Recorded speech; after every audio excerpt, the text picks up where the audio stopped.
Right. So in this particular notebook, we are going to be learning the next important concept, which is the actual transfer of data to and from data records. So all this time, we just created the record. It didn't really point to any raw data in any repository. That's something that we're going to address in this particular tutorial. So before we begin, instantiate DataFed like so. And before we even go any further, we just set the context right here. So we know we're working within the context of the training project, so we don't have to worry about passing the context keyword argument every single time. What I'll ask you to do, though, is to enter your parent collection. Again, that's going back towards your DataFed web portal. So I'm going to do this for myself. So I'm going to copy paste my alias. I was actually wondering, so these aliases, they seem to be global to the context, right? What if like yes. people are called John and they both want to? That would be a problem. If you were working on a project with a lot of team members, you could just agree that everyone should prefix, their aliases in a certain way, right? For example, right, just to avoid those collisions. Alias, they're optional, right? So yeah, right. Depending on what you're doing, it may or may not make sense to use aliases. They're really meant primarily, if you're using the command line interface interactively, and obviously you're not going to remember an 8-digit number. So, it's kind of like a file name, obviously, right? They don't have to be used. Like if you were doing, complex scripting, and, integrating DataFed with like, some kind of an experiment system, it may not make sense to use aliases in that scenario. So we just created data record in the last notebook, and it'd be easiest if you could just copy that ID from that particular notebook. We didn't use an alias, we only used an ID just to avoid conflicts like what Johannes is talking about. Go to any of the fields which have the either for the data update or the data view or the data create, you'll find this ID field. So just copy and paste this string that you see right here into this question mark.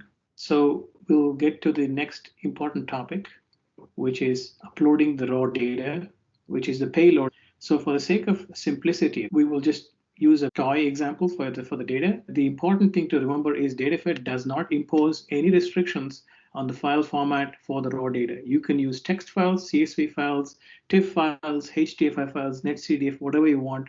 There are no restrictions placed on how your raw data is formatted or named in any manner. So in this particular case, we create a simple text file with just one line. So all I'm doing is writing this text file. It should sit in the same directory as your notebook. As the next cell points out, we have to make sure that the globus endpoint is active, and these files are located in the same directory where your globus endpoint can see. So the command we want to use to actually put the data into the data record is data put.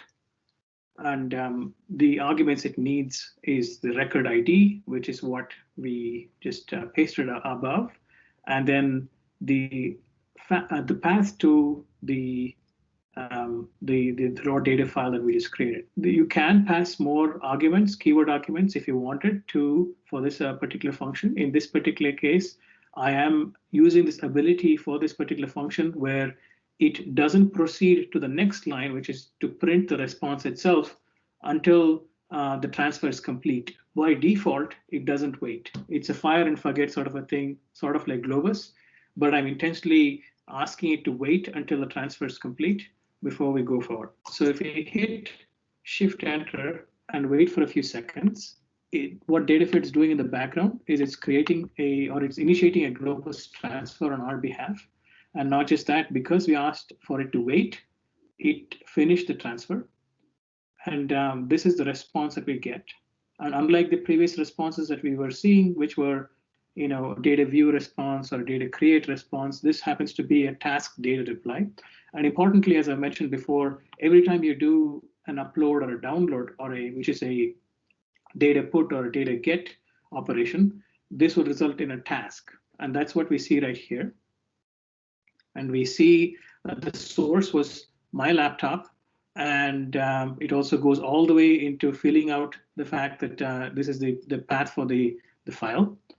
And the destination happens to be this data record that was just created. It is not absolutely necessary that the file be present on the local file system. Potentially, you can have the file present on a remote file system where you do have access to the globus endpoint, and you can paste the complete source path, if you will, for those people who wanted to work in, I guess, in a more automated workflow setting, if you will. What I'll do is jump to the DataFed web interface and click on my record that I created.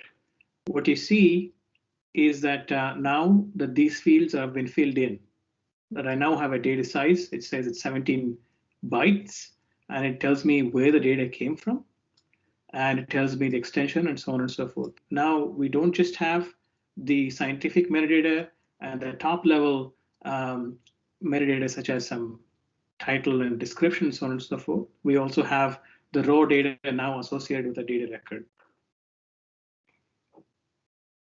And so we'll just move forward with actually viewing the record. So what I did just before was going to the web interface to prove to you that we did in fact upload the raw data. And we're using the same familiar data view command to do the same operation instead of going to the web interface to see that the extension field has been updated, the source has been updated, the size, etc. They've all been updated for the raw data associated with this particular data record. The next thing we want to do is the opposite of what we did so far, which is downloading the raw data.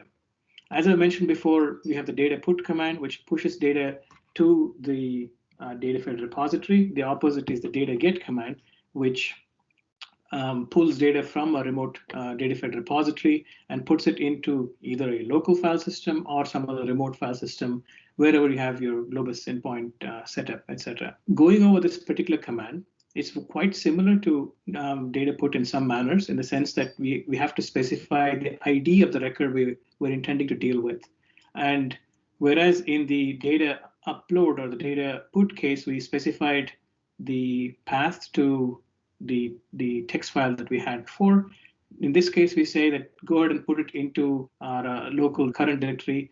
And there are, just like in data put, you have a whole lot of keyword arguments. So you have some knobs that you can tweak. I have chosen, for example, to ask that the original file name not be preserved. If this is of interest to you, to ensure that the file text file be named exactly as it was when it was pushed, you can always set it to true. Just like last time, the default is not to wait until the transfer is complete, but we'll choose to wait by setting it to be true. So if we go ahead and hit Shift Enter, you should see a response in a few seconds. Again, as I've mentioned before, just like data put, this command is going to result in a task. And as you can see, you get a task data reply with all the details about the task. Okay. And as I mentioned before, in this particular case, we only downloaded a particular record ID. You could replace it with the collection ID or a collection alias, in which case it will download all the records within that particular collection. If you wanted to specify individual IDs of or aliases of collections and records, you can do so as well as a list. This is quite a powerful command that we will be seeing a lot more of as we move forward. The next step is we want to verify that we did in fact download the file. And remember that we didn't ask for the original file name. So if it is not going to rename the file by its original file name, it'll name it by the ID of the record. So if I go ahead and list what's there in my particular directory, I see that I have a text file right here. This is the file that we uploaded, but it looks like this is the file that we downloaded. All right. So I've done some very simple checks to. So if you do run this cell, you should see that we do have a file name which is basically named after the ID of the record, followed by the .txt file extension. Every time you do a data get or data put, it results in a task. And these tasks themselves would be of a lot of interest for those people who are designing workflows, for example. So I also mentioned that a single task does not necessarily correspond to a single globus transfer. It is possible that a task may correspond to multiple globus transfers coming from multiple DataFed repositories that may be spread across the globe. If you wanted to dig into the task, It's the same as what we might do for a record ID, for example. What we would do is go back to this. We actually saved the get response here from the data get command. We can go ahead and try to pull out the task ID for that particular data get task. All right, it's a bunch of subscripting and indexing. That's all there is to it, and that's how I managed to get 4365246, which corresponds to this number right here. So this is all I did. Basically, we grabbed this ID field out of the task response that we got. Okay, and why is this important? I'll show you what you can do if you have access to the ID of the task. We can do many things. You can, for example, view the task, which is going to give you back things that you had seen before, which is the ID, the source, the destination, and so on and so forth. And the important things that people who are working on workflows might be interested in is these are the main fields that you want to keep track of, but the status field is the one that we're looking at right here. And again, if we do some indexing and subscripting out of this task response that we get from a task view, we can get at the task status, which is 3. And here's my silly cheat sheet, which basically points out to what this number means. If I see 3, then I know the data transfer is complete. If I see anything else besides 2, which is progress, then I know that it's a problem.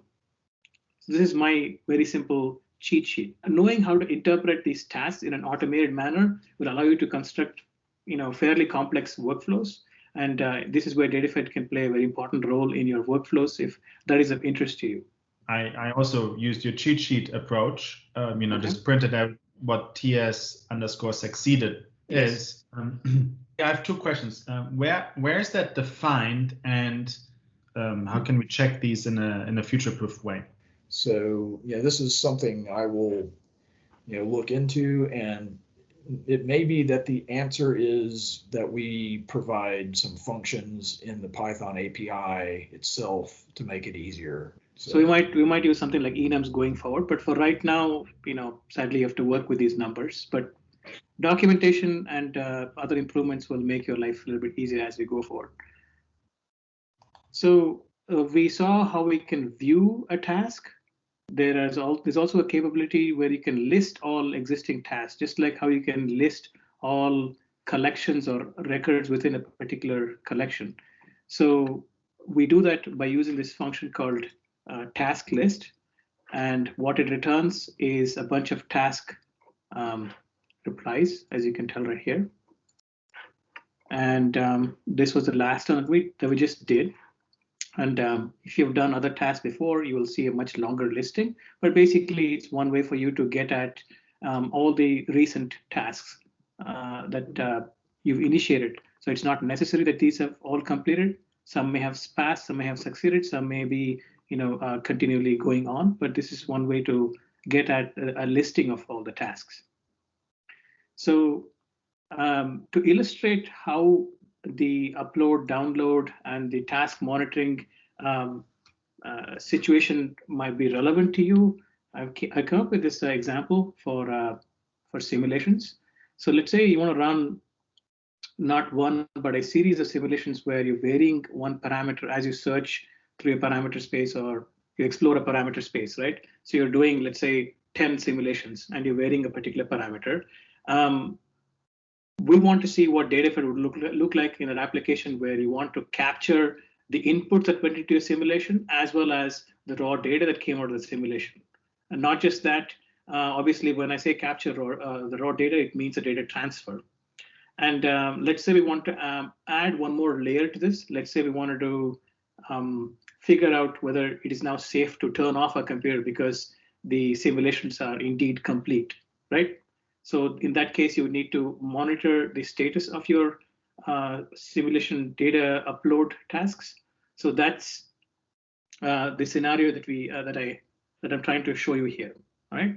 So obviously, we're not going to be doing any simulations. Our simulation is going to be defined by this very simple function, which I'm going to call expensive simulation. All it does is it sleeps, right? And besides that, it returns two things. One is a path to the results. In this case, we're not actually generating data, though we could do that. I'm just grabbing data from another public repository of information.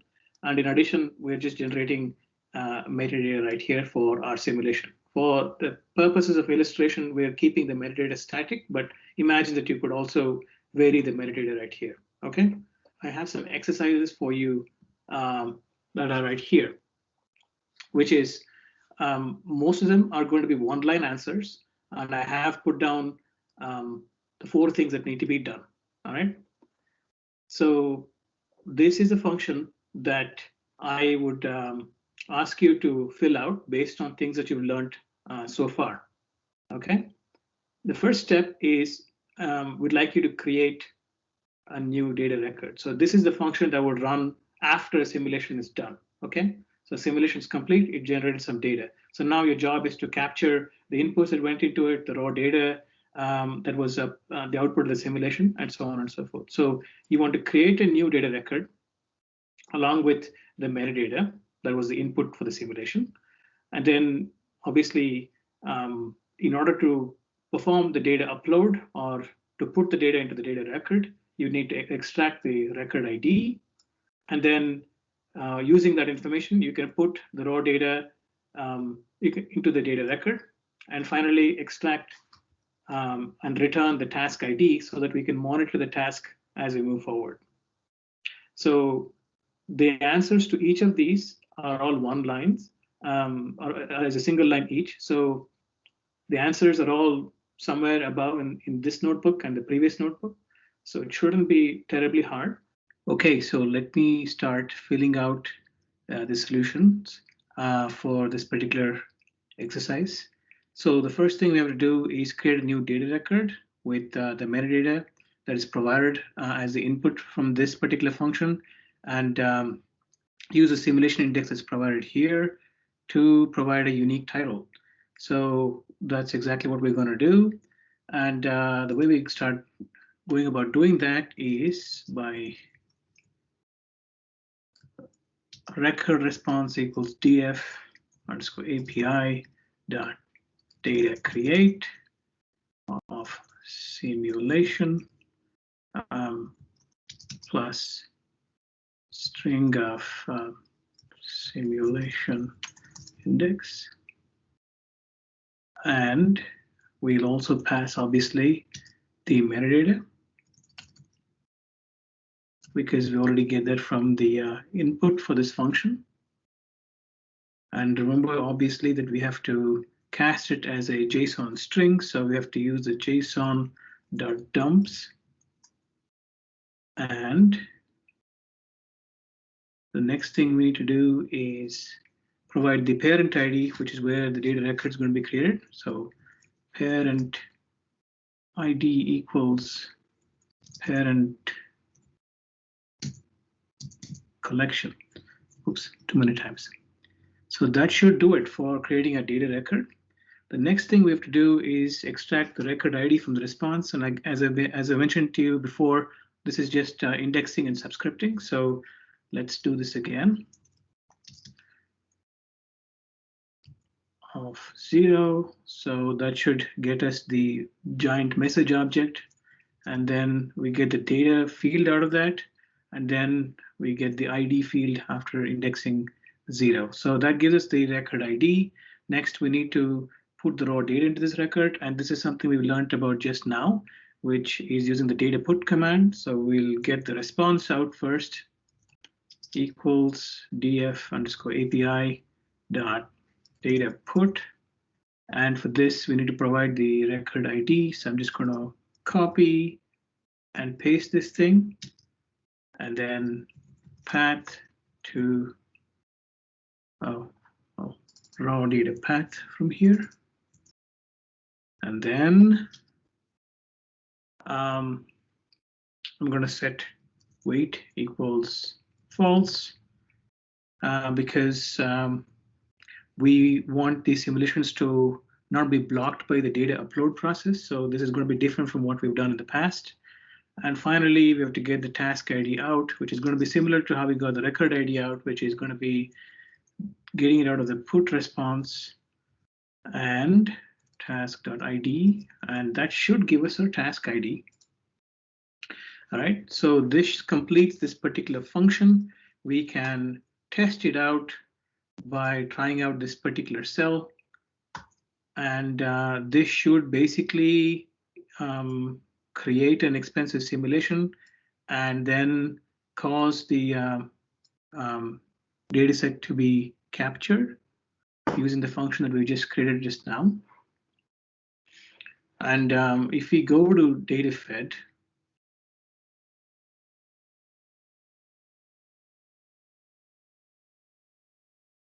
if we go to DataFed and look into my own collection, we notice that simulation 14 has indeed been created, and we can see that the data source is so and so, and that there is indeed a data set sitting inside this or referenced by this particular data record.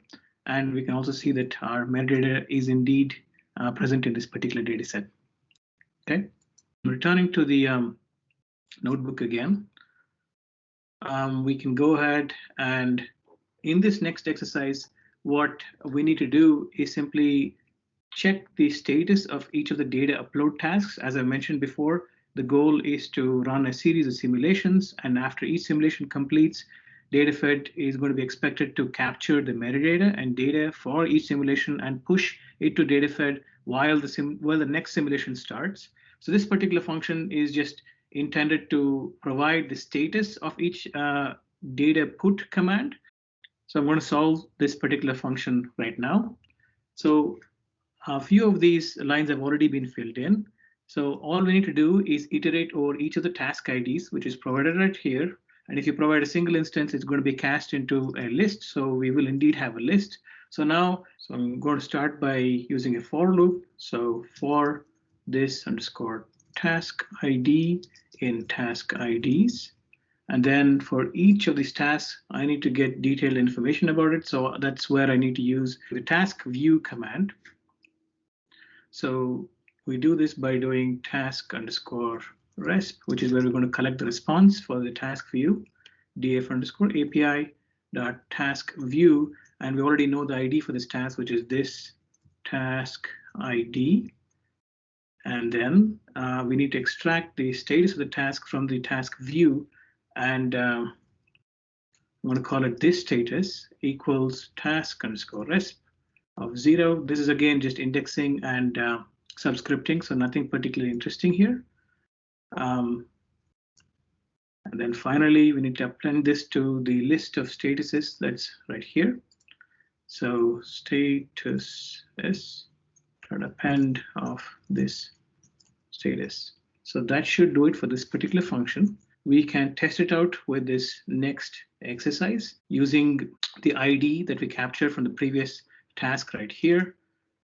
And what it tells us is 3. And as I've told you before, 3 means success. So that's a good thing, which means that this task has indeed been completed. So now we can go ahead and run this larger function, which is going to basically simulate the entire workflow, wherein you have 3 separate simulations that run in sequence. And as I've mentioned before, the idea is to run the simulation, capture the data and metadata into DataFed using the capture data function that we just wrote recently.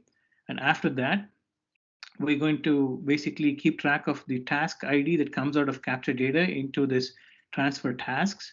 And what we're going to do after each simulation is done is we're going to check on the status of each of these data transfer tasks using check transfer status, which is the function we just wrote above. And then once it's all completed, as you might imagine, the transfers don't happen instantaneously, so there may be a little bit of a delay. So we're going to wait until all our transfers are indeed complete. So that's why we have this while loop here. So even after all the 3 simulations are completed, we just wait in this while loop. We sleep for a second, we check for the statuses again, and if it happens that all of these statuses are indeed 3, then we break out this infinite while loop and we say we're done with this data. All right. So I'm going to hit Shift Enter, and as you can tell, the first simulation has indeed started, and we can already see that this the transfer for the first simulation has begun. It's not complete. Now the second simulation is done, and the transfer for both the first and second simulations is not yet complete. The third simulation is also done now, and what we can see is that the transfer only for the first simulation was complete, and the other two are pending. And after a few seconds, what looks like 1, 2, 3, 4, 5 seconds, all the transfers were indeed complete. So for the most part, this completes this particular notebook. There is one last thing that I wanted to touch upon, which is the importance of the wait keyword argument in the capture data function. If we set that to true, what would happen is that the simulations would happen in sequence with the data upload. So it would take much longer for the entire workflow to complete. One general bit of recommendation is to stage your data, whether it is putting it on to the compute cluster or something else. You do this before you have your compute job running. This way you avoid wasting precious wall time on your compute cluster.